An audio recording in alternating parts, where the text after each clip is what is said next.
Welcome back, WrestleRanters, to WrestleRant edition number 69.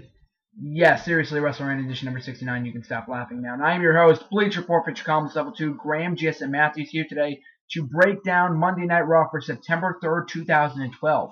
Before I even get to that, let me start off by saying today I am holding the undisputed WWE Championship belt that made its debut 10 years ago. Maybe not 10 years ago today, but it was a decade ago that this belt was first seen in the WWE.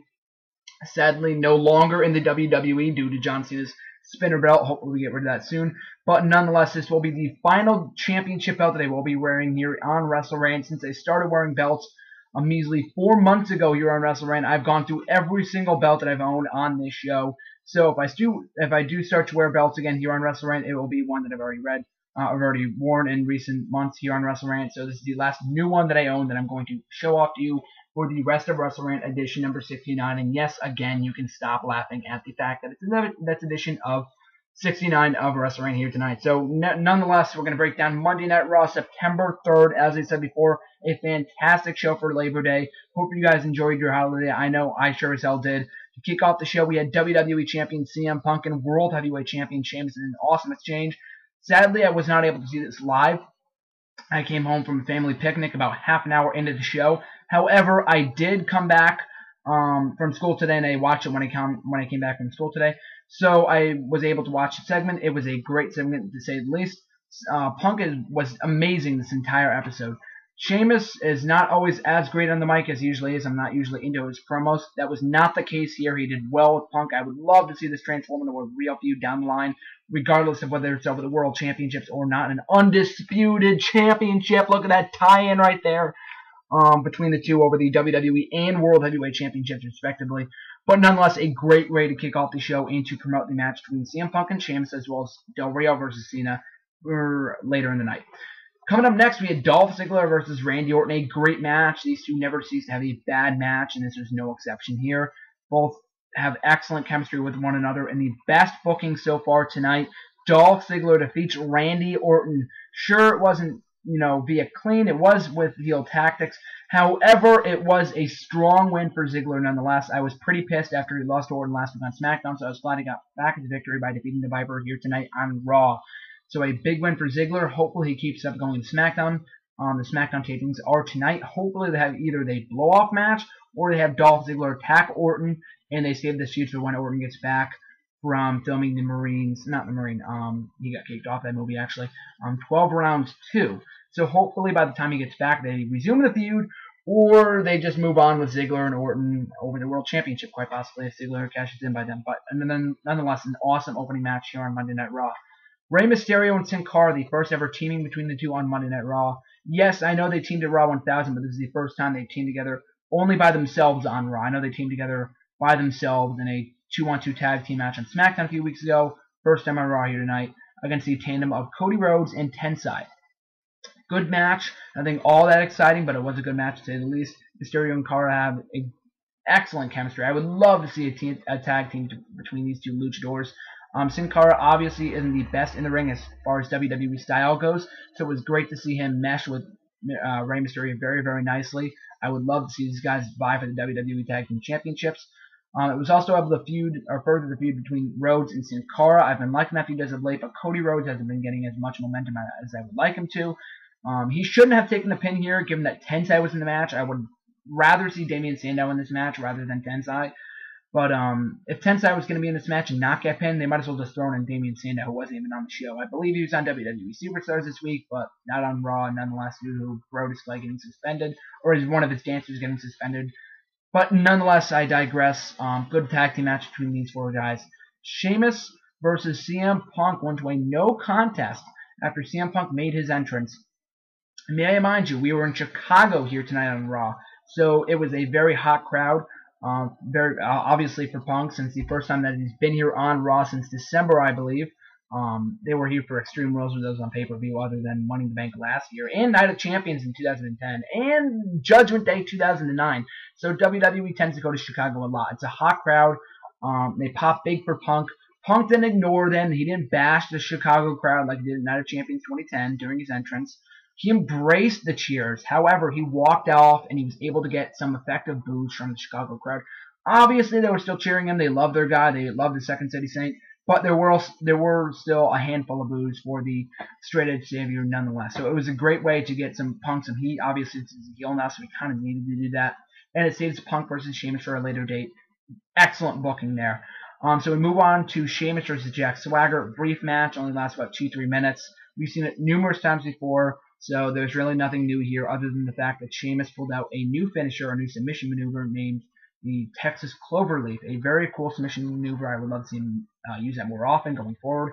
Yes, I do realize that he has used that in the past at Extreme Rules last year, or Extreme Rules this year rather, in his match against Daniel Bryan, and I believe last year in a match against Santino Marella. But I mean, he doesn't use it all that often to the point where I know that everyone would be familiar with it as far as, because I know Cole called it a new maneuver. So hopefully he uses that in more matches going forward. Next up, we had Eve versus Caitlyn, kind of a throwaway Divas match here. Caitlyn isn't the best in the ring, so there were a few botches from her. But I did like the match. I'm liking the angle where they're going here with Eve, that she's kind of trolling the WWE Universe, acting face here, trying to get in on the Divas title picture. So I am liking that. I would love to see Eve as Divas champion. She'll probably do something to the belt that Layla wasn't able to do. Eve is probably the most intriguing diva on the Divas division, in the Divas division today. So hopefully she gets the belt one way or another. And defeating Caitlyn here. I know Caitlyn's number one contender and she shouldn't be taking losses, but they should make this match a triple threat to give Eve the championship at Night of Champions. Ryback versus Mahal. We saw this match a few weeks ago on SmackDown, the culmination of this feud. So why are we having it again on Raw? But it was a typical match, fine match, nothing really to say here, nothing good, nothing bad. The only good thing I can say here is the fact that Ryback debuted a new t-shirt. I would love to see that. Hashtag feed me more. Next up, Kane versus Daniel Bryan. Not versus Daniel Bryan, but after their anger management segments last week, they showed more of these this week. More good fun. This week they had a choice between either hugging it out, a tag team, and a match. Thankfully, we didn't have the match from SummerSlam again. Don't get me wrong, they don't have bad matches, but I just really want to see this feud end. I personally was voting for hashtag WWE Tag. I would love to see these guys embracing a tag team entitled Anger Management. I think that would be brilliant. Anything to get the titles off R-Truth and Kofi Kingston. But we got Hug It Out instead, which was also equally entertaining. It did drag out a bit too long for my taste, but it was pretty cool. It was funny. Kane and Bryan have excellent chemistry together, both, as far as comedy goes and in the ring. So I love this segment. The Chicago crowd loved it, so that's always a good sign that they were responding to it well. But hopefully it does lead to something with Kane and Bryan. Hopefully a tag team, but we're going to have to see in coming weeks.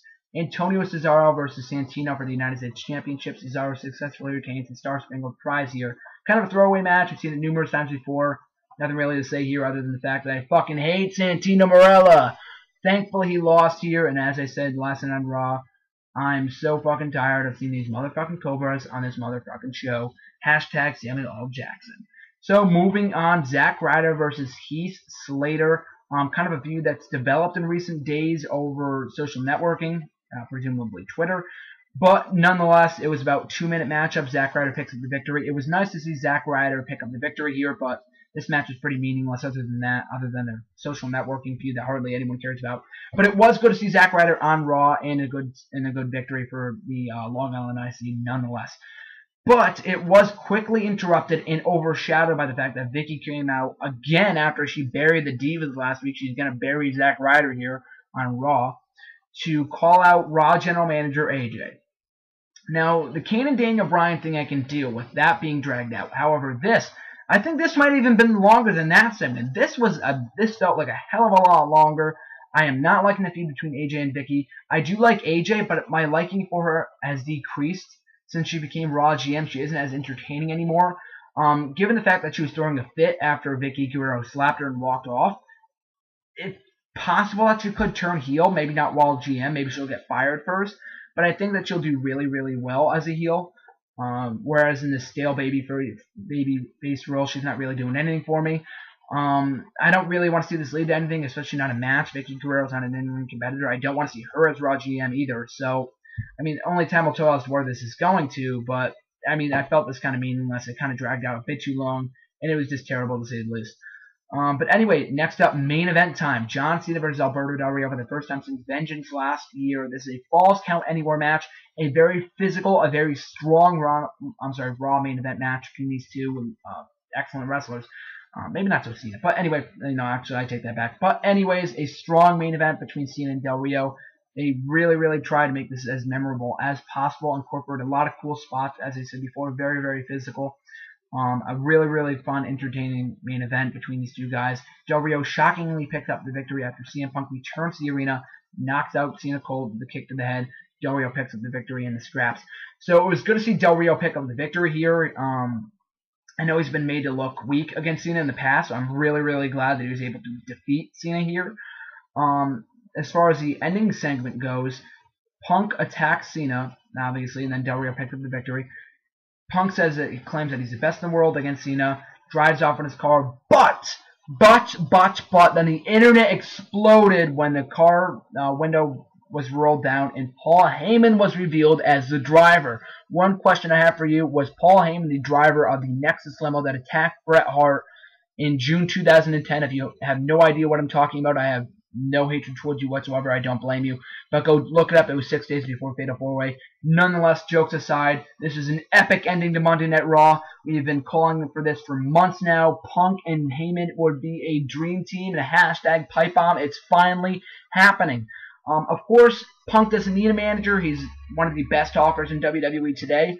But I'm glad to see that this is finally leading to somewhere between Punk and Cena. They didn't really build upon the feud between Punk and Cena. They're not making this feel special. But adding Heyman into the mix, it's certainly intriguing. With football coming up, I don't watch football, but for the people that do and are tuning out from Raw to watch that instead, this is probably a good hook to see where this goes next. He's throwing Brock Lesnar in there, maybe an unemployed now Jack Swagger in Kafibe, of course, and maybe even Wade Barrett coming back from injury, and you got yourself a new NWO, bitches. That's some good damn booking right there. So hopefully it leads to something like that, but this is an epic ending to the show. Really looking forward to where they go from here. So overall, a great show. Personally, I found this to be the best show since Raw 1000. A few good matches, not so on the hype for Night of Champions. They didn't really stress a lot of the matches, especially like Punk Cena. They've been kind of putting that on the back burner in recent weeks. Miz on commentary was brilliant. Miz replaced Jerry Lawler. Thank fucking God. I hate Jerry Lawler on commentary more so. I don't hate him as a person, maybe because he was kind of a dick to me when I met him a couple years ago. But nonetheless, I hate the guy on commentary. His pairing with Michael Cole grew tiresome after a while. So hopefully him and Miz on commentary, or Michael Cole with Miz on commentary, is a permanent thing going forward. I would love to see that happen. Miz was great. Played his role very, very well. And was unbiased towards most of the matches as well, so that was good to see. But that was a nice touch. What else? Some few good promos, especially the one at the start of the show with Punk and Cena. I'm sorry, Punk and Sheamus. That was a very good start of the show. So, and also a lot of smart booking too. I was marking out for the Ziggler win. Obviously, the ending, the match between Cena and Del Rio, a very, very good match. So a lot of good stuff here, including Punk, Sheamus, Heyman. So a lot of really cool stuff you should go back and check out if you did not watch this show due to the Labor Day holiday. So as I said before, I hope you enjoyed your holiday, and I give this a pretty high rating. I hope they continue the momentum going forward into the fall season. They have the tendency to drop down rating-wise as far as they go into September month, and drop down entertainment-wise as well. I'm not as entertained going into the fall season, but this year I'm not. I mean, I am. I'm really looking forward to where they go from here. So thanks, guys, for watching. Make sure to subscribe, and this is GSM signing out. Till next time, guys.